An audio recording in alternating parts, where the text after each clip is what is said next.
অনেকেই বস্তায় আদা চাষ করে সফল হয়েছেন, তাই আমিও চেষ্টা করতেছি বস্তায় আদা চাষ করার। বস্তায় আদা চাষ করার জন্য মাটিগুলো 15 দিন আগে রাসায়নিক সার এবং জৈব সার দিয়ে মিশ্রিত করে কাগজ দিয়ে ঢেকে রাখছিলাম।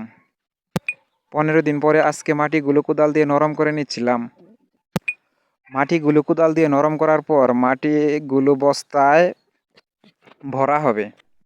এই আদাগুলো চোখ দেখে ভেঙে ভেঙে 70 থেকে 80 গ্রাম আদা প্রতি বস্তায় রোপণ করা হবে। আদাগুলো বস্তার 2 থেকে 3 ইঞ্চি নিচে রোপণ করা হবে। আমি এখানে 2 জাতের আদা রোপণ করতেছি, একটা হাইব্রিড এবং একটা দেশি আদা। অনেকেই হাইব্রিড আদা চাষ করে, কিন্তু আমি দেশি আদা চাষ করার চেষ্টা করতেছি। এর জন্য 2 বস্তা দেশি আদা এবং 3 বস্তা হাইব্রিড আদা চাষ করতেছি। জানি না ফলন কেমন হবে, তবেও চেষ্টা করে দেখতেছি কেমন হয়। যদি ফলন ভালো হয় আগামীতে আরও বস্তা বাড়ানো হবে।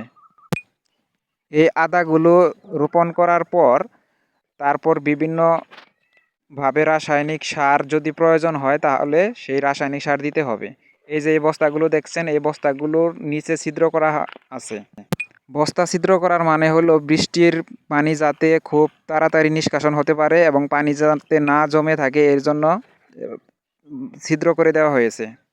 এর আগে কখনো এইভাবে বস্তায় আদা চাষ করিনি, কিন্তু এইবার যদি বস্তার আদা চাষগুলা ভালো হয় তাহলে আগামীতে 100 বস্তা করার পরিকল্পনা করছি।